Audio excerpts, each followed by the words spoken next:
今天我们要聊聊西晋平时代最离奇惊心的一次叛逃事件。这起事件横跨万里，从中南海的权力核心一直延伸到美洲加州的静谧豪宅。一位神秘人物携带着2700份机密文件出逃海外，引发了一场跨国谍战风波。其中既有深夜法拉利车祸扯出的官场丑闻，也有巨额资本游戏交织的权钱交易，更牵出一个隐秘莫测的西山会权贵圈子。它伴随着中国发动的猎狐天网行动，在全球追逃贪官的背景，最终演变成中美之间的一场博弈。整件事绝非孤立的叛逃，而是一连串政治、经济和谍报要素交织的故事。我将深入综合探讨这位被称作习时代头号叛逃者的传奇人物令完成如何把2700份绝密文件带到美国，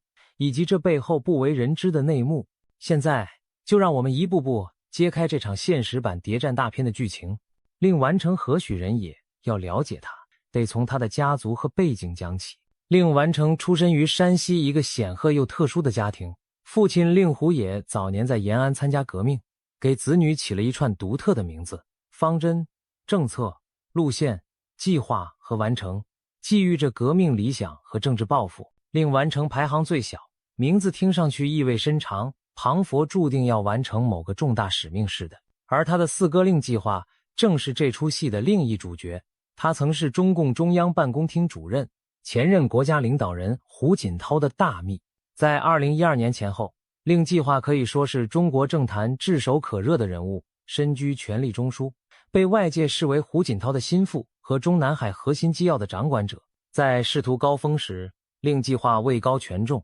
家庭也随之水涨船高。弟弟令完成虽未身居高位官职，却是一位精明的商人。在政商勾结甚密的年代，作为高官弟弟的红色资本家并不少见，而令完成就是其中典型。他早年在新华社担任采编工作，后来下海从商，凭借着兄长的人脉和自己的胆识，很快累积起惊人的财富。令完成爱好高尔夫，结交权贵，其妻李萍是山西老乡，中央电视台前主持人，这些都使他在中国的政商圈里如鱼得水。可以说，在2012年之前，令氏家族享尽了权势与金钱带来的荣光。一个掌控机要实权，一个纵横商界捞金，两兄弟一个台前一个幕后，彼此扶持，编织出一张横跨政界和商界的关系网。然而，正当令计划春风得意之际，一场突如其来的意外成为他命运的转折点，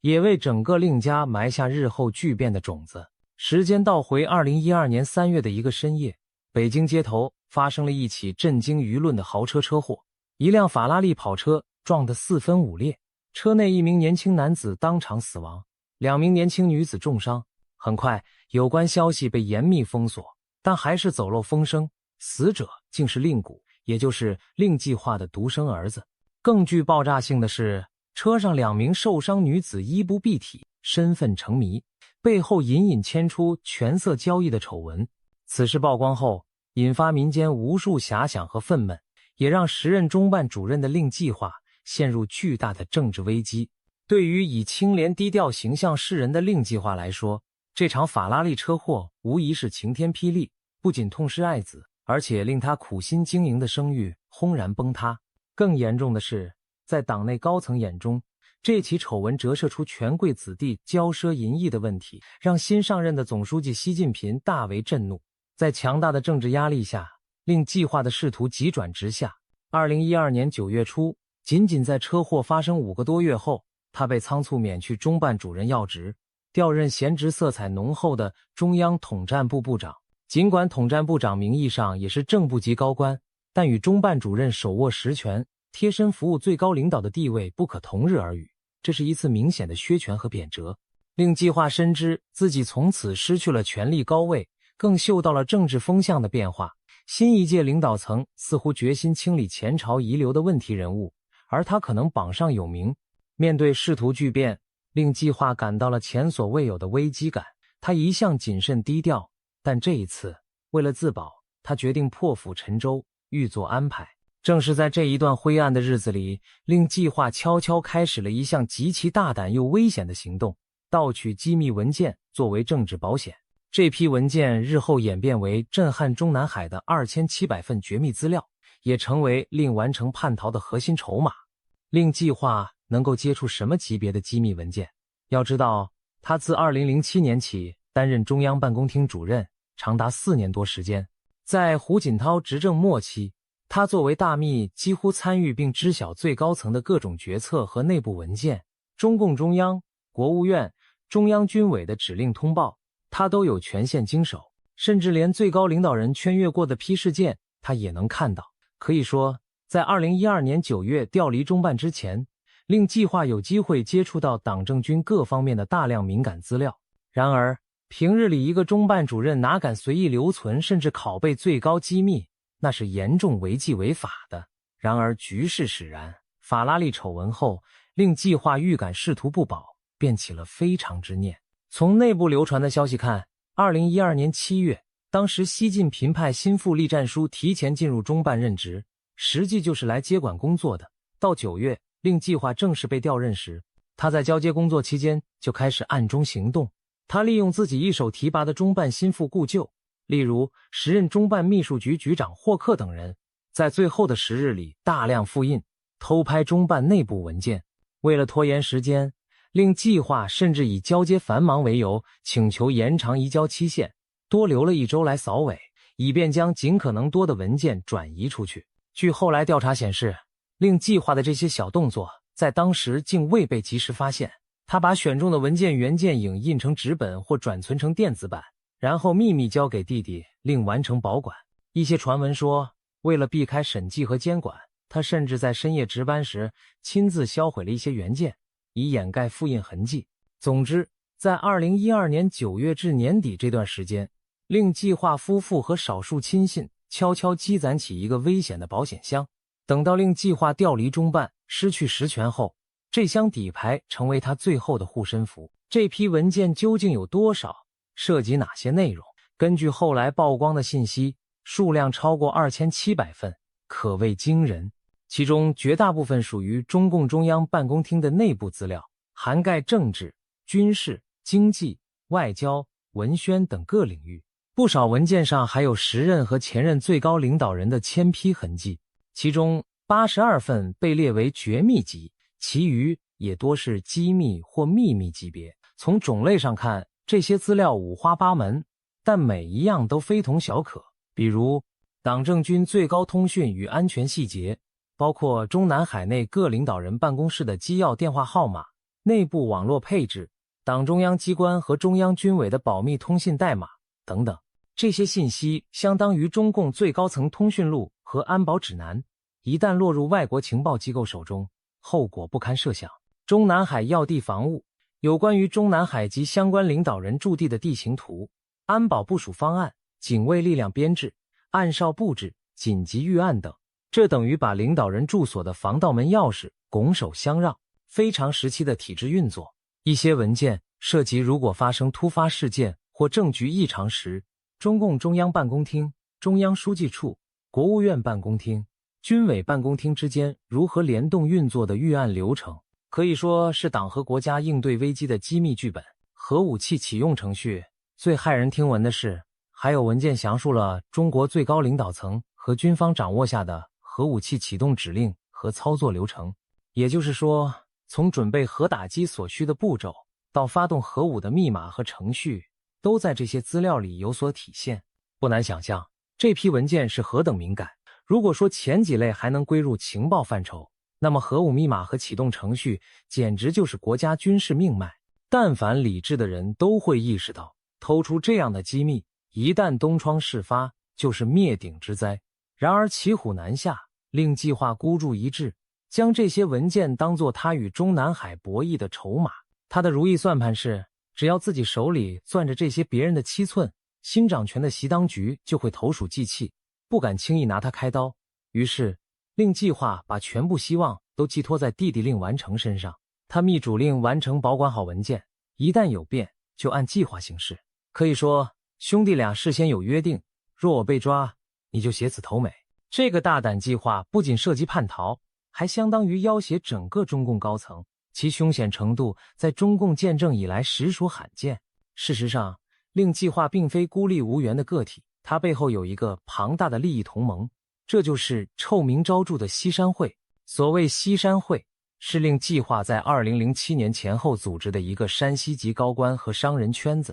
北京西郊风景优美的西山地区成了他们定期碰头的私密场所。这个圈子没有正式章程和名单，但规模庞大，能量惊人，既包括令计划自己的兄弟如令政策、其二哥、山西省高官，也网罗了不少在京任职的山西帮官员和巨富商人，比如铁道部长刘志军的靠山商人丁书苗，山西官场重量级人物金道明、陈川平、杜善学、申维辰等等，都传闻名列其中。这个小团体吃吃喝喝，勾兑权钱，在京城编织出一张山西帮关系网，被外界称为权力和金钱交织的帝国。在胡锦涛执政后期，令计划凭借西山会的助力，可谓左右逢源。一方面，他以中办主任身份提携老乡们在仕途上更上一层楼；另一方面，那些身居要津的老乡和商人们也为他家庭敛财提供诸多便利，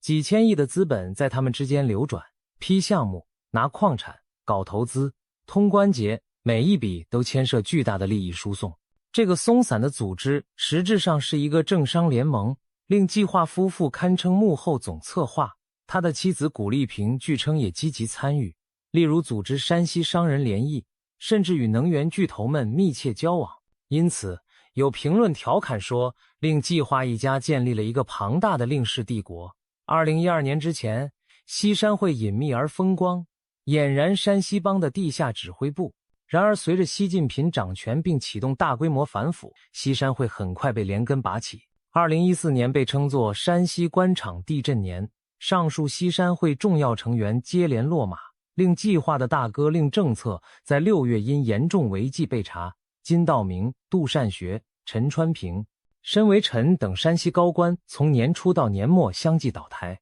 就连与令家交好的权贵商人丁书苗、刘铁男等也锒铛入狱。可以说，短短1年内，西山会土崩瓦解，成员非死即囚。这既是反腐成果，也是新权力核心对令计划势力的致命一击。正是在这场狂风暴雨般的清洗中，令计划本人也再无幸理。2014年12月，中共中央正式宣布对令计划进行组织调查，他成为继周永康之后又一只被打虎的重量级老虎。从车祸到落马，仅仅2年多时间，昔日炙手可热的政坛明星就跌入了深渊。随着一个个亲信盟友伏法，令计划更加意识到自己腹背受敌。一方面，反腐之剑已悬在头顶；另一方面，赖以庇护家人的关系网已然崩塌。他深知手中的2700份机密，也许成为最后的自救稻草。然而，如果自己在国内被控制，这批文件再珍贵，也无用武之地。唯一的办法，就是让弟弟令完成带着资料逃出国门，远走高飞，寻求海外的庇护和利用价值。在进行叛逃之前，我们有必要看看令完成其人其事。他并非等闲之辈，而是纵横资本市场多年的高手。多年来，令完成利用令计划的政治影响力，大做生意，发迹成为亿万富翁。他的财富故事可谓传奇，在某种程度上也与中国近年的商业兴衰交织在一起。其中最引人注目的案例，便是他与当年炙手可热的科技公司乐视网的关系。乐视网的创始人贾跃亭是山西人，一个白手起家的互联网企业家。贾跃亭能在激烈竞争中崛起，离不开资本和政策的双重支持，而这背后就站着一个关键人物王成。这个王成正是令完成对外使用的化名之一。2008年，乐视网初次融资时，令完成以王成的身份，通过一家名为汇金立方的投资基金，斥资进入乐视网的股东名单。当时他持股比例大约 1%， 投入并不算显眼，但却起到了举足轻重的作用。因为凭借他的背景，乐视网打通了不少监管关节，拿到了视频行业所需的各种关键牌照和运营资格，成为同行眼中的通关高手。例如，乐视是最早拿其国家广电总局核发的互联网视听许可证，手机终端牌照的民营公司，还与电信运营商建立了紧密合作。这些便利在当时令其他视频网站羡慕不已。乐视网一步步壮大，到2010年在创业板上市，市值一度飙升到400多亿元人民币，让贾跃亭成为创业板首富。令完成等早期投资者也从中获取了巨额回报。据财经杂志报道，令完成通过乐视套现至少2亿多元。不仅如此，令完成与贾跃亭私交甚笃，两人同为山西人，年龄相仿，又有共同的商业理想。据传早在2004年，令完成以王成身份出任中国网通旗下九州在线公司总裁时，贾跃亭就曾与他在通信增值业务上有过合作往来，由此结识。九州在线是一家 IDG 和软银等参与投资的合资企业，而中国网通当时由江泽民之子江绵恒掌控。在九州在线发布会上，突然空降的总裁王成让业内震惊，却无人知晓其真实背景，只隐约听说是某高官之弟。王成第一次公开亮相就头衔众多，还担任着全国轻企协副会长，这种待遇哪是普通商人？贾跃亭很快明白眼前这位王总不同凡响，于是与他结成了紧密朋友。有了令完成的加持，贾跃亭在北京的创业之路如虎添翼。乐视网拿到汇金立方的投资后不久，公司发展便驶入快车道，各路投资和资源纷至沓来。当时就有投资圈人士透露，他们曾在尽职调查时发现乐视股东与高层政要家庭有关联，心生忌惮而放弃投资，这暗指的正是令完成的背景。贾跃亭虽然对外坚称乐视是100%市场化的公司，与政府关系的传言都是谣言，可他也默认了令家一个亲戚曾在乐视 Pre-IPO 阶段入股的事实。显然，令完成就是乐视网背后神秘而强大的影子股东之一。然而，政治的风向转变往往会殃及商业帝国。随着令计划失势，乐视似乎也开始遭遇坎坷。2014年中，中国广电总局突然对互联网电视行业祭出严厉整顿措施，乐视的电视机顶盒业务被叫停整改，乐视网股票几度停牌大跌，市值蒸发100亿。有人揣测，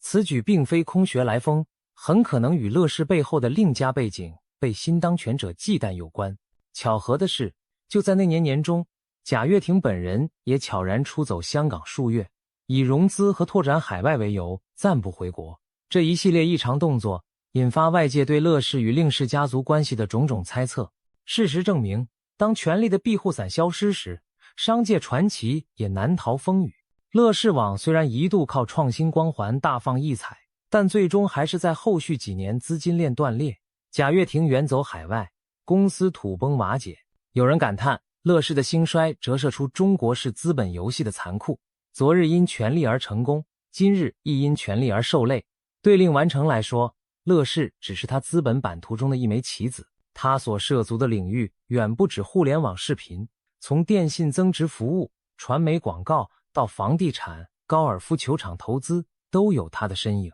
凭借这些年滚雪球般的操作，令完成在2014年前后身家已难以估量，拥有美国加州的豪宅和高尔夫球场，俨然藏富海外，进退都有后路。也正因为具备雄厚财力和境外资产，令完成比起一般贪官更有条件金蝉脱壳。当国内政治局势急转直下，他已经搭好了一座通往海外的桥。事情发展到2014年，令氏家族可谓内外交困。先是6月间二哥令政策被查，紧接着山西帮纷纷落马，令完成感到山雨欲来。到了2014年下半年，京城流言四起，有人说令完成已被有关部门监控，有人说他畏罪自杀，甚至还有消息称他被失去人身自由。事实上，这些都是迷雾。真正的令完成此时正悄悄筹划自己的出路。由于令完成早年经商活动频繁，持有多本护照，身份多样，是他天然的优势。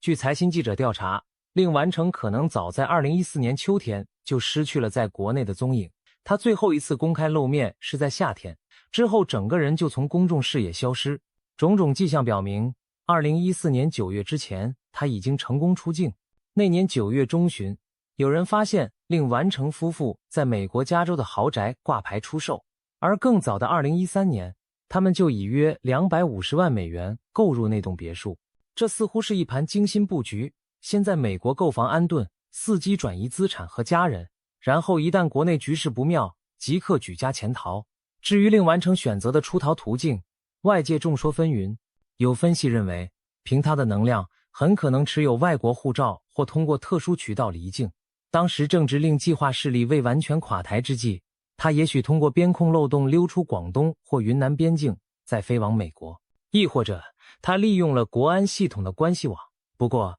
由于与令家关系密切的国安部副部长马建也在2015年初落马，后一种可能性较低。无论如何，令完成成功踏上美国土地是无可争议的事实。为了长期在美国合法居留，令完成不惜做出一个重要决定，与妻子李萍假离婚。据传他迅速与一位大他几岁的美籍华人女性结婚，从而拿到美国身份。这位新夫人姓张，英文名 Jane Jane， 在美国德州经营餐馆。这桩看似离奇的婚姻，实则是令完成为求庇护的权宜之计。2014年底，当中国反腐机关对令计划的调查进入关键阶段时，海外舆论已经开始追踪报道令完成的下落，种种传闻沸沸扬扬，一时说他藏匿于美国，一时又传回国自首，还有说人在欧洲避风头。但中国官方对这一切守口如瓶，既不证实也不否认。直到2015年5月，终于有比较确切的消息从外媒传出，令完成已经抵达美国，行踪一度在美国德克萨斯州一带。据悉，中国高层对此极为焦虑，不惜派出秘密小组赴美搜寻他的下落。这里就不得不提中国当时正在开展的一项行动——猎狐2014专项行动，随后升级为更全面的天网行动，其目标是在全球范围缉拿外逃的腐败官员和经济嫌犯。习近平上台反腐，很多贪官闻风潜逃，于是猎狐行动应运而生。令完成可以说是猎狐名单上分量最重的猎物之一。2015年7月，有华文媒体披露，北京当局派出由中纪委和国安人员组成的30人工作组，常驻洛杉矶郊区某酒店，不断寻觅令完成的行踪。中国方面甚至透出口风，愿意在一定条件下与令完成谈判，让他回国接受处理。然而，令完成不是一般的贪官，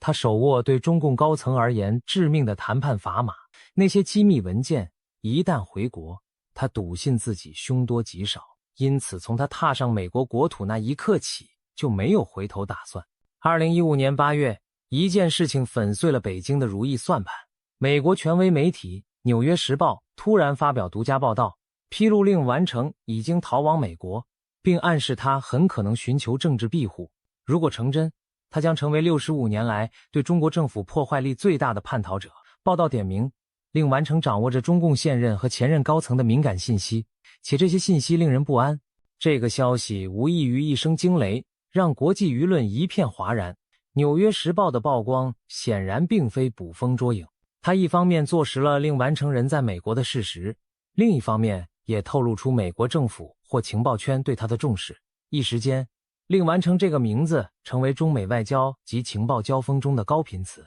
北京恼羞成怒，却又无可奈何。华盛顿表面低调，私下则高度关注。可以说，一场围绕令完成的跨国暗战已经拉开帷幕。面对如此棘手的叛逃者，中国政府没有放弃努力。2015年9月，习近平主席准备对美国进行国事访问。在出访前夕，他派出了心腹中央政法委书记孟建柱先行赴美打前站。孟建柱在华盛顿与时任美国国务卿约翰·克里等高层会晤，其中就当面提出要求美方遣返令完成。同时被点名的还有另一位神秘外逃富商郭文贵。孟建柱据称态度强硬，强调中美合作反腐，希望美方配合抓捕这些外逃要犯。然而，美方在会上对这一要求既未明确答应，也没有直接拒绝，只是模棱两可地表示会根据法律程序处理。这次会晤后不久，习近平访美顺利进行，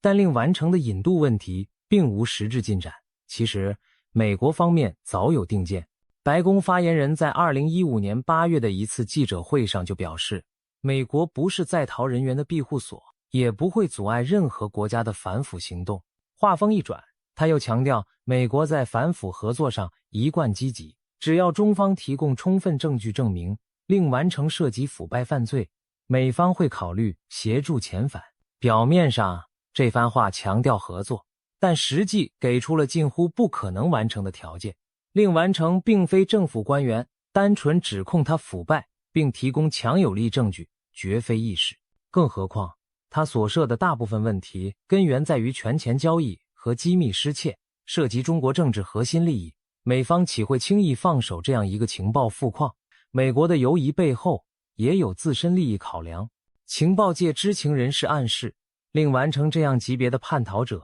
对美国而言堪称情报意外之财。一名美国高级官员甚至用彩票中奖来形容这笔收获。试想，此人携带中国最高层的机要信息来投奔，对于美国情报机关诱惑多大？因此，自2015年秋季起，传闻令完成一直在美国某秘密地点接受 FBI 和 CIA 等部门的安全保护和讯问，美国方面不会让他轻易暴露在中国特工的视线内。据报道，当美方发现疑似中国秘密特工在美境内活动，试图追踪令完成时，立即加强了对令完成的人身安保，将他置于严密保护下。在这种情况下，中方遣返要求更不可能实现。中美之间一度在私下探讨交易的可能性，有境外媒体称，北京甚至愿意以极高的代价交换令完成。例如，据说开出条件，中方可以接收美国遣返的25000名非法中国籍人员，并放弃对令完成在美资产的追索权，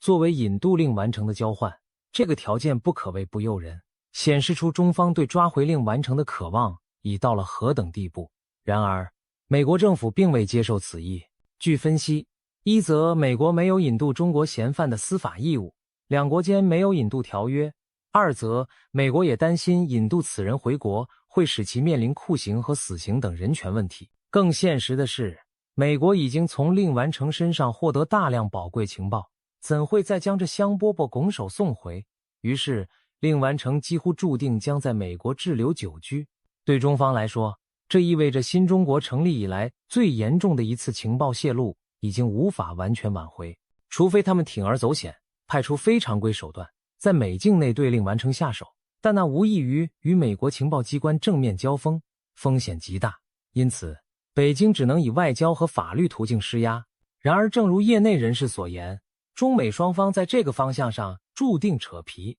北京最关心的情报是否已泄露给美方一事，其实答案昭然若揭。想到当年美国如何对待主动送上门的斯诺登的海量资料，就不难明白美方会如何善用令完成手上的数千份机密。随着时间推移，令完成手中机密的部分内容开始通过媒体报道和小道消息传出，人们惊叹于核武密码、中央警卫布防之类绝顶机密竟然被泄露，一时间惶恐不安。不过，也有专家冷静指出，密码可以更改，程序可以调整，旧的泄露了尚可更新换代，倒不至于令国家安全永无宁日。真正让中南海寝食难安的，或许并非那些军事密码，而是另一些更加见不得光的秘密，那就是中共高层人物的隐私黑料。据广泛的揣测，令计划在位期间并不仅仅搜集纸面文件，他借助特殊渠道还掌握了许多高级官员的影像证据，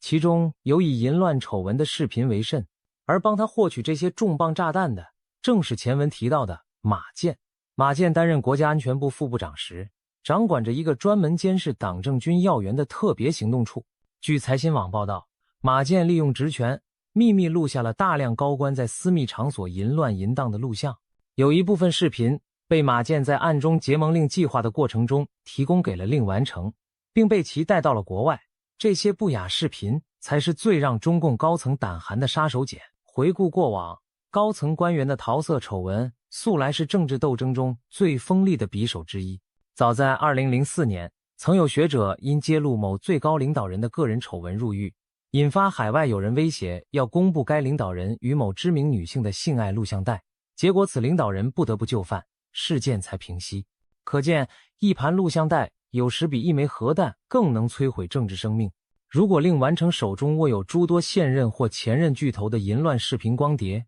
那影响力之大可想而知。那简直是几颗威力无匹的政治核弹。种种消息直指，令完成携走的机密中，真正令中共高层惊恐万分的，不是核武代码，而是一批见不得天日的高层隐私视频。为此，他们才甘愿付出巨大代价，也想把他弄回国，以绝后患。据传，在中国对令完成的劝返谈判中，就有人直接点明了这些做人不能做绝的要害。但对于身在海外，身旁有美国 FBI 保护的令完成来说，他手里的牌反而是护身护家之本。他深知，一旦交出这些视频和资料，等待自己的将是什么。因此，无论中方如何软硬兼施，令完成都没有答应回国。值得一提的是，有关令完成泄密的消息也引起了中共高层内部的彻底清洗。最直接的行动是对中办系统的大整顿。据报道，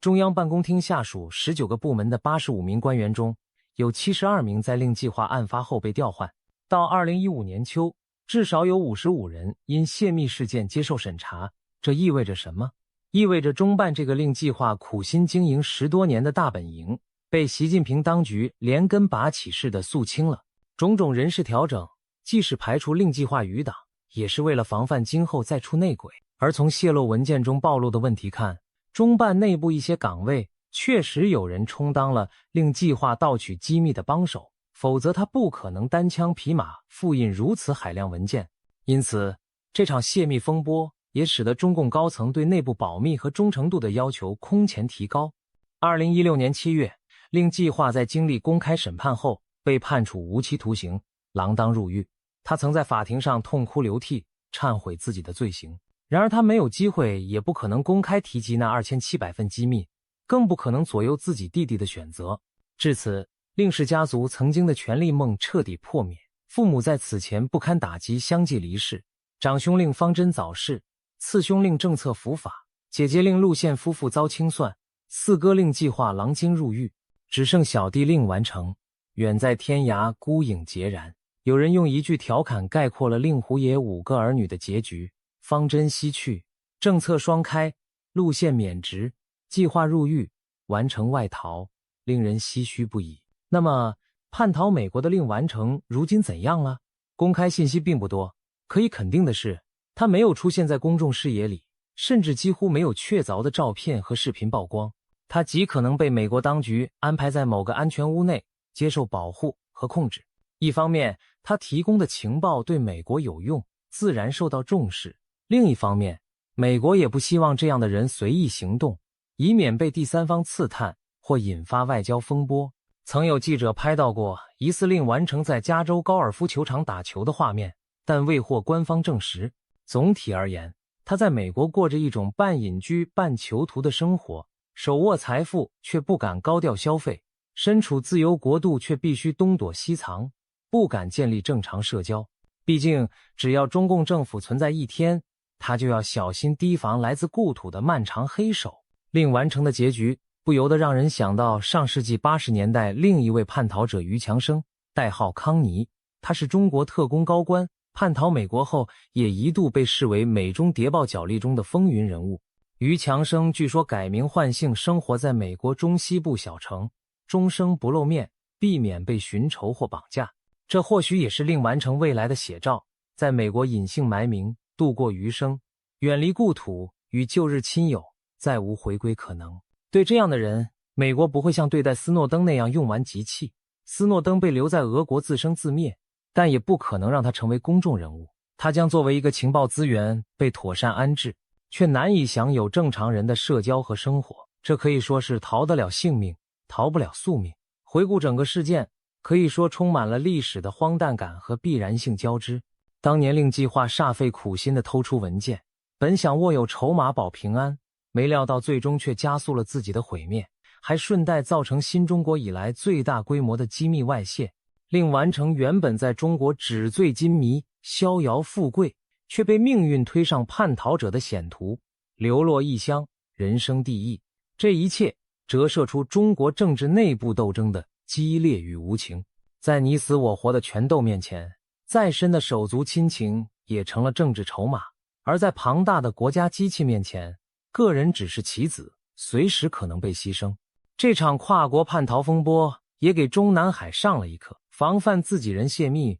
恐怕比提防敌国特工更难。正因如此，习近平上任以来，一再强调忠诚与保密，加强对高层身边工作人员的筛查和监控。中共中央办公厅这个权力神经中枢，经过令计划事件后，更是草木皆兵，再不允许有任何内鬼存在。另一方面，此事件也让国际社会看到，中共高层并非铁板一块，其内斗和隐秘交易有多么惊心动魄。一个掌权者的秘书居然能卷走核武密码，窃录同僚丑闻，将最高当局搞得焦头烂额，这在其他大国难以想象，却在中国真实上演了。对于普通大众来说，令完成邪密叛逃的故事固然曲折离奇，像极了谍战小说，但其背后反映的深层次问题值得深思。当权力缺乏监督制衡，巨大的腐败和阴谋便滋生于黑箱之中。当利益集团做大，一个人的倒台可能引发多米诺骨牌效应，牵连出无数不可告人的秘密。中共建政70余年，内部从未出现过像令完成这样量级的叛逃者，这本身就说明了一些结构性的变化。或许正是由于反腐打破了旧有利益格局，一些人被逼到了墙角，不惜以玉石俱焚的方式来保全自己，这给执政者敲响了警钟。如何既反腐除恶，又防范权斗失控导致核心机密外泄，是一个新的挑战。故事的最后，让我们回到令完成本人，这位习时代头号叛逃者。如今回看，他完成了哥哥嘱托的使命，真的把那箱绝密资料安全送到了太平洋彼岸。然而，这究竟是他个人的胜利，还是更大悲剧的开始？逃往海外的他或许保住了性命和财富，但永远失去了祖国和自由生活。而那2700份绝密换来的，不过是大国博弈中的一颗棋子和谈资。有人说，令完成这个名字取得有点讽刺，他完成了哥哥魏晋的背叛，却也完成了自己人生由盛转衰的跌宕轨迹。他的故事没有赢家，只有中国政治史上一个教科书式的警示。当一个体制内人因为权斗走投无路，不惜携核心机密叛逃时，伤口揭开，露出的不仅是个人野心与覆灭，更是整个体制隐疾的映照。未来还会出现第二个令完成吗？没人能给出答案。但可以肯定的是，在经历这场风暴后，中南海的每一扇门、每一部电话机、每一台电脑都将被更加紧密的上锁和监控。令完成事件像一面镜子，映照出权力的傲慢与脆弱，也为后来者敲响警钟。在波诡云谲的高层政治中，多行不义终自毙，机关算尽太聪明，反误了卿卿性命。令完成用自己的人生书写了一出令世人瞠目的现实剧本，而这部剧本仍未画上句号。他的影响或许将在中美关系和中国政坛中久久回荡，成为一个时代的隐痛与暗影。